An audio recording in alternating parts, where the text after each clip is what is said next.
Ya, yang ini pengagumnya Muhammad, pengagumnya Nabi Muhammad nomor 1. Hyang. Iya, tapi Hyang bukan pengikutnya Muhammad. Hyang bukan pengikutnya Muhammad. Hyang bukan pengikutnya Muhammad. Hyang bukan pengikutnya Muhammad. Hyang bukan pengikutnya Muhammad. Bismillahirrahmanirrahim. Assalamualaikum warahmatullahi wabarakatuh. A'udzubillah, bismillah, alhamdulillah. Allahumma sholli ala sayyidina Muhammad wa ala ali sayyidina Muhammad. Para dulur sadaya yang dimuliakan Allah Subhanahu wa taala, mudah-mudahan kita semua selalu dalam lindungan Allah Subhanahu wa taala. Para dulur sadaya, bagi yang baru menemukan channel ini, tekan tombol subscribe, like dan komen. Dan jangan lupa nyalakan lonceng notifikasinya agar dulur sadaya tidak ketinggalan video-video selanjutnya. Baik para dulur sadaya, baru-baru ini telah viral seorang manusia yang datangnya entah dari mana, agamanya itu apa, itu semua tidak jelas. Kenapa saya katakan tidak jelas? Karena dia itu pernah berkata bahwa aku adalah pengagumnya Muhammad nomor 1, tapi aku bukan pengikutnya Muhammad, kata dia. Lantas kalau dia mengaku bahwa dia itu bukan pengikutnya Muhammad SAW, berarti dia bukan umatnya Muhammad SAW atau bukan Islam. Karena yang namanya pengikut Nabi kita, yang namanya pengikut Nabi Muhammad SAW itu adalah umatnya. Berarti dia tidak mengakui bahwa dia itu adalah umatnya baginda Rasulullah SAW.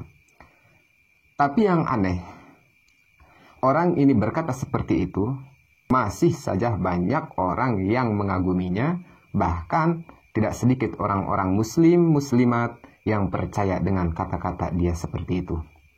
Baik para dulur sadaya, di sini saya akan menanggapi statement-statement yang dia lontarkan, bahwa kata dia, kalau kita bersyahadah kepada Allah Subhanahu wa taala dan kepada baginda Rasulullah SAW, kita itu harus benar-benar menyaksikannya. Seperti apa videonya? Kita lihat dulu. Kebetulan Hyang, dari agama yang Diva anut sekarang, syahadat ini adalah syarat yang paling utama untuk seseorang memeluk agama Islam. Agama Islam. Benar begitu ya Hyang ya? Apa yang ingin ditanyakan berkaitan dengan mengapa syahadat ini menjadi syarat utama untuk seseorang memeluk agama Islam, Hyang? Kalimat syahadat itu kan aku bersaksi bahwa tiada Tuhan selain Allah. Ya. Kata-kata bersaksi itu kan berarti kita harus menyaksikan kan ya, menyaksikan. Betul. Sedangkan pengalaman Diva selama ini hanya sekedar mengucapkan aja. Mengucapkan syahadat. Iya, tanpa menyaksikan apa-apa kan yang gitu. Kata-kata menyaksikan bahwa aku bersaksi tiada Tuhan selain Allah. Dan Muhammad adalah utusan Allah. Berarti kan kita bisa menyaksikan itu, Yang. Betul. Gitu ya, Yang? Iya. Nah, bagaimana caranya bersyahadat yang sebenarnya, Yang? Syahadat yang diperkenalkan pada tingkat syariat atau tingkat agama, yang cuma mengucapkan saja, yaitu bisa dimaklumi kalau agama memang untuk anak-anak. Sedangkan syahadat yang sebenarnya, sebagaimana yang tertulis dalam statementnya, aku bersaksi, ya harusnya memang kita harus menyaksikan. Berarti bersaksi itu bertemu dengan Tuhan, Yang? Iya, bersaksi berarti kita akan bertemu dengan Tuhan. Harus menemui Tuhan. Bertanya arti syahadat yang sebenarnya, bersyahadat yang sebenarnya kepada orang yang tidak diketahui agamanya itu apa. Itu kan kebodohan yang dipertontonkan kepada publik. Kenapa saya sebut seperti itu? Karena kita lihat apa yang mereka ucapkan itu seperti apa. Kata dia, kalau kita bersyahadat tapi kita tidak menyaksikan Allah seperti apa, itu syahadat kita itu tidak sah. Atau kalau kita bersyahadat tidak melihat Allah, tidak menyaksikan Allah, tidak bertemu dengan Allah, itu syahadat anak-anak. Artinya apa? Kita memahami agamanya itu baru tingkat anak-anak. Ini kan kebodohan, dulur. Mereka berkata seolah-olah mereka itu paling tahu. Dia berkata seolah-olah dia itu sudah mengenal Allah, sudah mengenal baginda Rasulullah SAW. Padahal kalau kita ingin benar-benar menjaga diri kita, menjaga syahadat kita, tentu kita harus dengan disiplin ilmu yang benar. Bagaimana dalam syahadat itu ada fardunya. Bagaimana dalam syahadat itu ada syarat dan sahnya. Bagaimana dalam syahadat itu ada pembatalannya juga. Jadi, menurut para ulama, syahadat di sini, persaksian di sini, bil makna i'tikad, atau bermakna kita meyakini. Bukan harus melihat secara langsung, tidak harus kita melihat secara langsung, tidak, Dur. Jangan pun kita, orang awam, Nabi Musa alaihi salam saja, waktu mukalamah dengan Allah subhanahu wa ta'ala di gunung Turisina, Nabi Musa alaihi salam tidak kuat, ingin melihat zatnya Allah yang sebenarnya, tidak kuat. Apalagi kita. Jelas kalau kita ingin menyaksikan Allah secara langsung dengan mengandalkan indera kita, itu sesuatu yang tidak mungkin. Tidak mungkin, dulur. Terus bagaimana kita caranya? Solusinya untuk bisa benar-benar meyakinkan kepada Allah yang seyakin-yakinnya, itu sudah diajarkan oleh baginda Rasulullah Sallallahu Alaihi Wasallam. Kata baginda Rasulullah Sallallahu Alaihi Wasallam di dalam hadisnya, hadis ini populernya adalah hadis Jibril. Waktu Jibril turun ke dunia, Jibril berupa seorang laki-laki yang tampan, datang menghadap baginda Rasulullah SAW. Nah, di situ Jibril bertanya soal Islam. Ya Muhammad, akhbirni anil Islam. Ya Muhammad, akhbirni anil iman. Nah, di sini, ya Muhammad, akhbirni anil ihsan. Ya Muhammad, tolong beritahu aku apa itu ihsan. Baginda Rasulullah SAW menjawab bahwa ihsan itu adalah an ta'budallaha ka'annaka tarah, fa in lam takun tarah, fa innahu yarak. Jadi, engkau ibadah seolah-olah engkau melihat Allah. Ingat, di sini ada bahasa seolah-olah. Bukan engkau ibadah, engkau bisa melihat Allah, bukan. Tapi seolah-olah engkau bisa melihat Allah. Fa in lam takun, maka kalau engkau tidak bisa seperti itu, enggak bisa seperti itu, fa innahu yarak, maka yakinkan bahwa Allah telah melihat, bahwa Allah selalu melihatmu. Nah, keyakinan seperti itu harus ditanamkan di diri kita. Bukan kita meyakinkan Allah harus terlihat, tidak, dulur. Enggak seperti itu. Tafakaru fi khalqillah wala tafakaru fi dzatillah. Renungkan olehmu apa-apa yang telah menjadi tanda-tanda maha kuasanya Allah atau makhluk-makhluk Allah. Jangan pernah engkau merenungkan zatnya Allah seperti apa. Karena apa, dulur? Otak kita terlalu kecil untuk bisa merenungkan zatnya Allah. Jangan pun zatnya Allah, makhluk-makhluk Allah yang ada di alam semesta ini. Kalau kita merenungkan, otak kita masih terlalu kecil. Jadi, kalau kita beranggapan bahwa syahadat kita itu harus benar-benar menyaksikan Allah dengan panca indera kita, itu adalah kesalahan besar, dulur. Fatal. Hidup ini kita untuk menyaksikan adanya Tuhan. Harus menyaksikan adanya Tuhan. Iya, begitu ya, Yang. Iya. Berarti Diva nih termasuk beruntung bisa dapat pencerahan dari Yang. Nah, Diva itu dari kecil kan sudah terdoktrin bahwa kayaknya kita nggak mungkin dong ketemu sama Tuhan. Ya mungkin sekali.